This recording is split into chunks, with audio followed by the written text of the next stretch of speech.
శ్రావణం mega sale మీ CMR legacy of జ్యువెలరీలో విఏలో 50% వరకు తగ్గింపు. వివరాలకు సంప్రదించండి.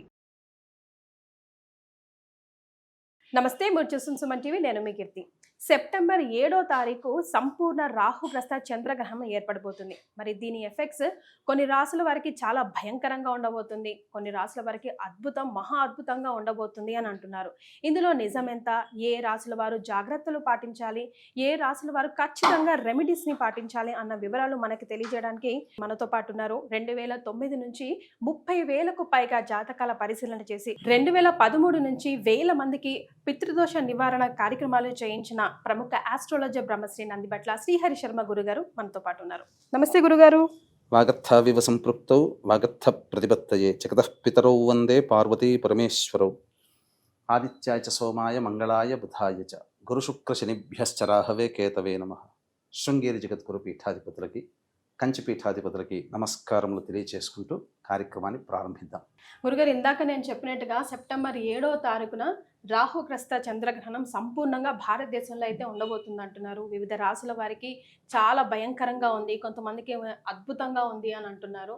చాలా భయభ్రాంతులకి గురవుతున్నారు. సో దాని మీరు కరెక్ట్గా మా అందరికి దారి చూపిస్తారని ఒక నమ్మకం గురుగారు. తప్పకుండానమ్మా. అంటే చాలా ప్రసార మాధ్యమాలలో కొన్ని రాశులలో జన్మించినటువంటి వాళ్ళకి అద్భుతంగా రాజయోగాలు, కొన్ని రాశులలో జన్మించినటువంటి వాళ్ళకి మధ్యమ ఫలితాలు, కొన్ని రాశులలో జన్మించినటువంటి వాళ్ళకి పూర్తిగా అధమ ఫలితాలు అని చెప్పి కొంతమందికి సంతోషాన్ని, కొంతమందికి బాధని కలిగించే విధంగా అనేక కార్యక్రమాలు మనం ఈ మధ్య చూస్తున్నాం. వాస్తవానికి ఆ చెప్పినటువంటి రాశుల్లో అందరికీ రాజయోగాలు పడుతున్నాయా?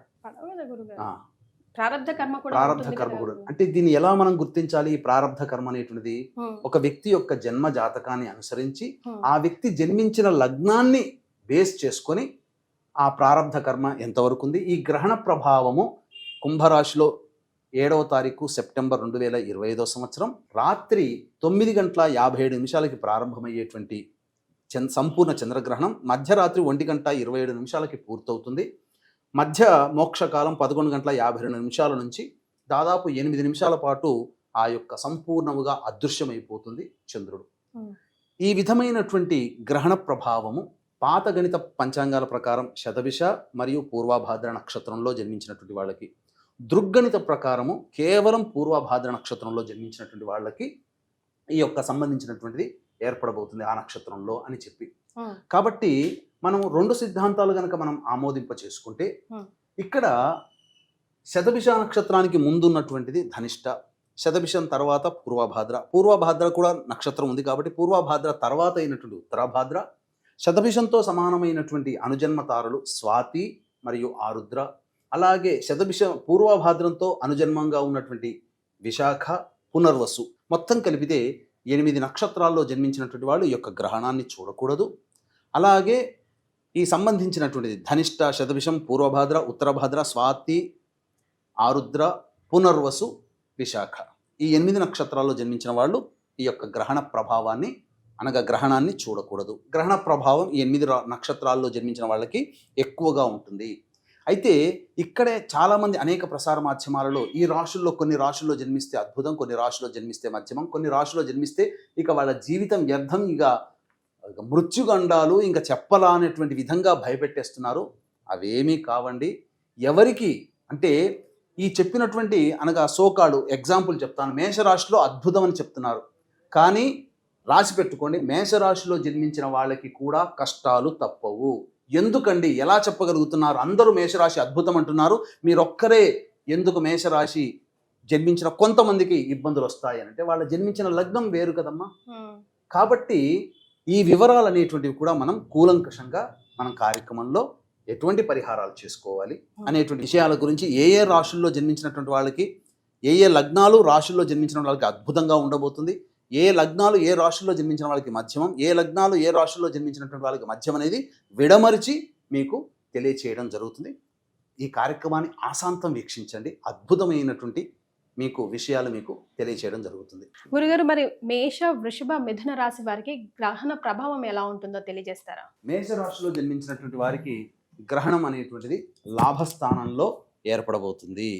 కాబట్టి మొట్టమొదటిగా మేషరాశికి సంపూర్ణమైనటువంటి యోగం కలగబోతుంది. అలాగే వ్యయస్థానంలో ఉన్నటువంటి శని కూడా వక్రీకరించి లాభస్థానంలో ఉన్నటువంటి కారణం చేత ప్రధానంగా మేషరాశి వారికి అనగా మేషరాశిలో జన్మించినటువంటి వారికి సంపూర్ణముగా యోగము కలగబోతుంది. అయితే మనం గనక చూసుకున్నట్లయితే కొంతమందికి మేషరాశిలో జన్మించినటువంటి వారికి చెప్పినటువంటి వాటికి విరుద్ధంగా జరగబోతుంది. కారణం ఏంటి అనంటే మేషరాశి మేషలగ్నము కానీ లేదా మేషరాశిలో జన్మించి కన్యా లగ్నంలో కానీ లేదా మేషరాశిలో జన్మించి ధనుర్లగ్నంలో జన్మించినటువంటి వాళ్ళకి మాత్రమే సంపూర్ణముగా యోగముగా ఉండబోతుంది.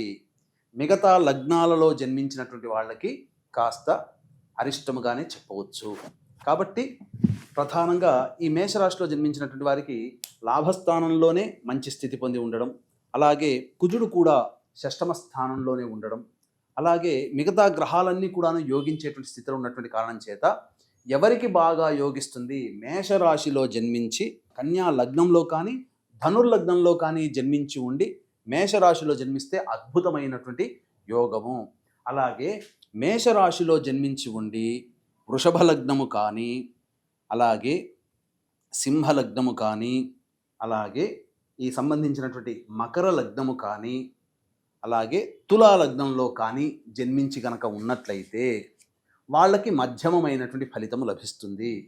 ఇక మేషరాశిలో జన్మించి ఉండి కర్కాటక లగ్నము అలాగే ఈ సంబంధించినటువంటి వృశ్చిక లగ్నము కుంభ లగ్నము మీన లగ్నంలో గనక జన్మించి ఉంటే మేషరాశిలో జన్మించిన వాళ్ళకి ఫలితములు సామాన్యం కంటే తక్కువగానే ఉంటాయి.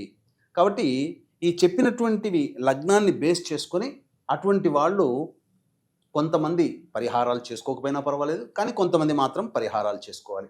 ఇక వృషభ రాశిలోకి గనక మనం మేషరాశి కంప్లీట్ అయిపోయింది. ఇక వృషభ రాశిలో జన్మించినటువంటి వాళ్ళకి గనక వచ్చినట్లయితే ఈ వృషభ రాశిలో జన్మించినటువంటి వాళ్ళకి చంద్ర రాహువులు దశమ స్థానంలో ఉండడం, శని కూడా వక్రీకరించి దశమ స్థానంలో స్థితి పొంది ఉండడం, ఇది అద్భుతమైనటువంటి కొంత యోగంగా చెప్పవచ్చు. ఇక్కడ నేను క్లారిటీగానే చెప్తున్నానండి, రాశులు లగ్నాలని బేస్ చేసుకొని మనం మాట్లాడుకుంటున్నాం. కాబట్టి ఈ సంబంధించినటువంటి ఈ యొక్క వృషభ రాశిలో జన్మించినటువంటి వాళ్ళకి దశమ స్థానంలో చంద్ర రాహుల యొక్క స్థితి అనగా గ్రహణం యొక్క స్థితి ఏర్పడుతున్నటువంటి కారణం చేత తదనంతరం ఉద్యోగంలో మార్పులు చేసుకోవాలనుకున్నా లేదా చేసేటువంటి ప్రయత్నాలలో కొంత అభివృద్ధి అనేటువంటిది ఖచ్చితంగా ఉంటుంది. కీర్తి ప్రతిష్టలు పెరుగుతాయి. కారణం శని కూడా ఈ యొక్క గ్రహణ స్థానంలోకి తన ప్రభావాన్ని చూపుతున్నాడు కాబట్టి. అయితే ఎవరికి యోగిస్తుంది అంటే యోగించేటువంటిది అనగా వృషభ రాశిలో జన్మించి ఉండి మేష లగ్నంలో జన్మించిన కన్యా లగ్నంలో జన్మించిన ధనుర్లగ్నంలో జన్మించిన వృషభ రాశి అయి ఉండాలి. అటువంటి వాళ్ళకి ప్రధానంగా వృషభ రాశి వృషభ లగ్నము కానీ వృషభ రాశి మేష లగ్నము కన్యా లగ్నము లేదా ధనుర్లగ్నంలో కానీ జన్మించి ఉన్న వాళ్ళకి సంపూర్ణముగా యోగదాయకంగా ఉంటుంది. ఈ వృషభ రాశిలో జన్మించిన కొంతమందికి మంచి జరగదండి, అంటే ఇబ్బందులు ఎదురవుతాయి. కాబట్టి ఎటువంటి వాళ్ళకి ఎక్కువగా ఇబ్బందులు కలుగుతాయంటే వృషభ రాశిలో జన్మించిన కర్కాటక లగ్నంలో కానీ వృశ్చిక లగ్నంలో కానీ కుంభ లగ్నము మీన లగ్నంలో కానీ జన్మించినటువంటి వాళ్ళకి అధమమైనటువంటి ఫలితాలు కలుగుతాయి. అంటే ఏ రకమైనటువంటి మంచి ఫలితాలు అంటే ఏంటి, అధమమైనటువంటి ఫలితాలు ఏంటి అనేటువంటి విషయాలు మనం వీడియో చివరిలో మనం తెలియచేసుకుందాం.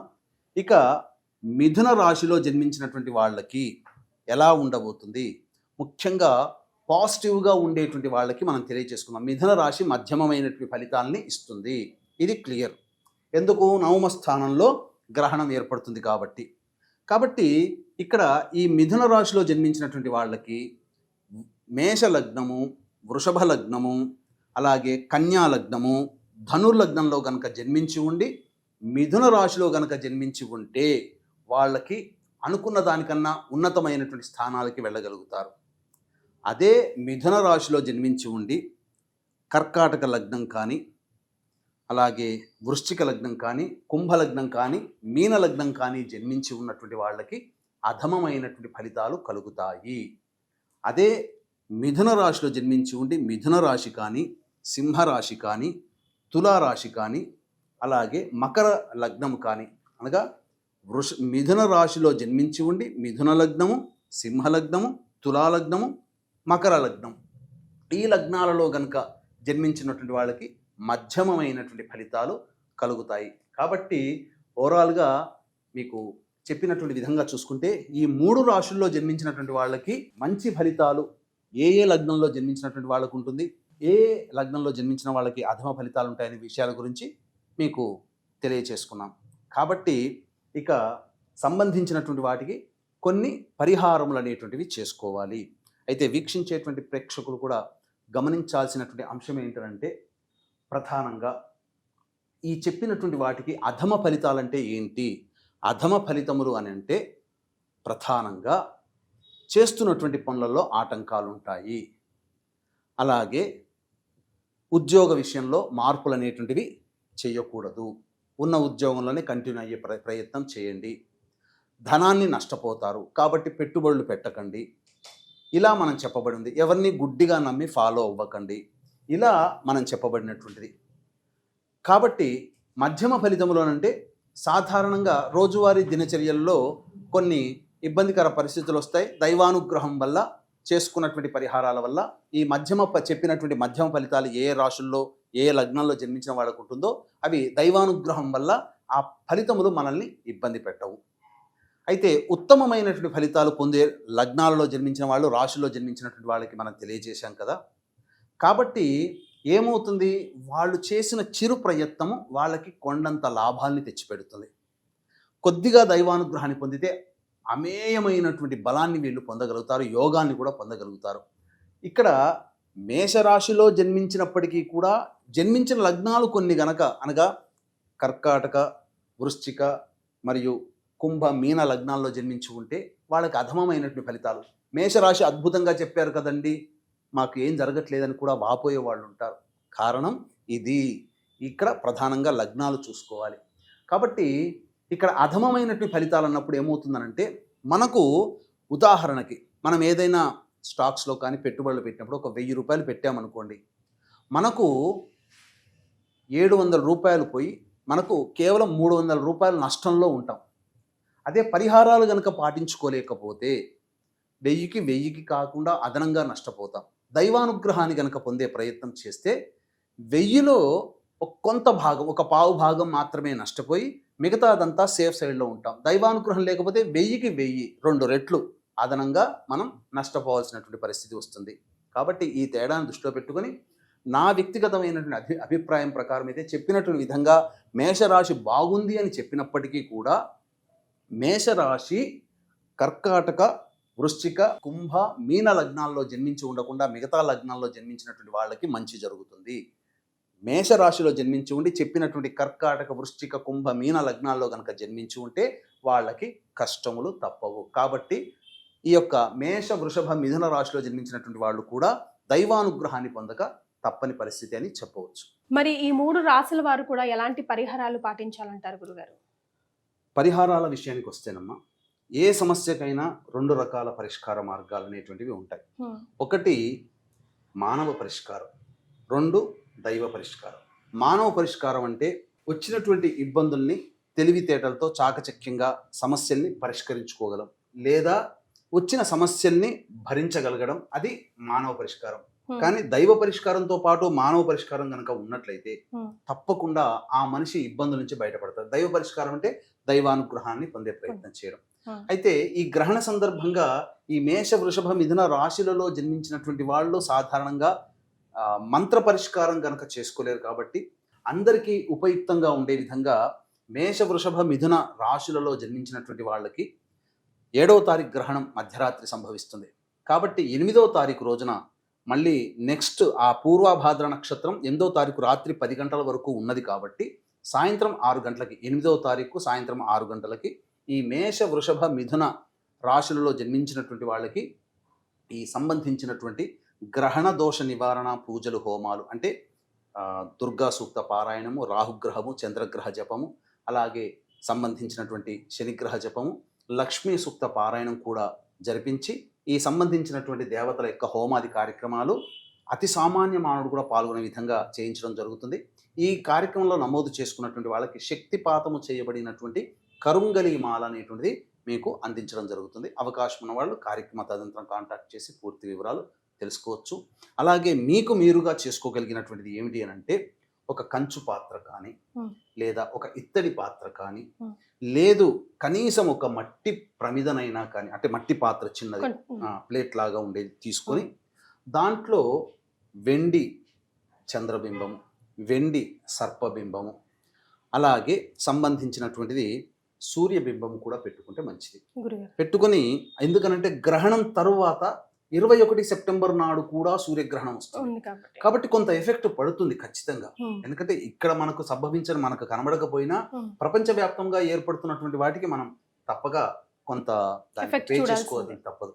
కాబట్టి ఈ సంబంధించినటువంటి సూర్య బింబము, చంద్రబింబము, అలాగే ఈ సంబంధించినటువంటి నాగబింబం, ఇవన్నీ కూడా ఆ పాత్రలో వేసి అది మునిగిపోయే విధంగా ఆవు నెయ్యి వేసి 8వ తారీఖు రోజున స్నానం ఆచరించి దేవాలయానికో లేకపోతే వాళ్ళకి దగ్గరలో ఉన్న పండితుల్ని ఇంటికి పిలిపించుకొని సంకల్పం చేయించుకొని ఆ సంబంధించినటువంటి ఆ పాత్రలో ఉన్నటువంటి నెయ్యిలో తమ యొక్క బింబం, తన ముఖాన్ని ఈ విధంగా చూసుకొని అప్పుడు మినుములు, బియ్యము, కొన్ని నువ్వులు, నల్ల నువ్వులు, ఇవి వస్త్ర సహితముగా బ్రాహ్మణుడికి సంకల్పం విధానంగా చెప్పుకొని దానము గనక చేసినట్లయితే తప్పకుండా వాళ్ళకి దోష పరిహారం దక్కుతుంది. భవిష్యత్తులో అంటే ఎలాంటి దోషం వస్తుందండి అని చెప్పవచ్చు, కానీ అది అనుభవిస్తే తప్ప మనం చెప్పలేం. కాబట్టి ఎవ్వరు కూడా ఈ గ్రహణానికి సంబంధించినటువంటి వాటికి వచ్చే విపత్తుల్ని మనం అంచనా వేయలేము. ప్రకృతి విపత్తులు రావచ్చు, అలాగే సంఘజీవిగా మనం ఉన్నాం కాబట్టి మనకు కూడా ఎఫెక్ట్ రావచ్చు. కాబట్టి జాగ్రత్తగా దీని యొక్క ప్రభావము దీపావళి పండుగ వరకు ఉంటుంది.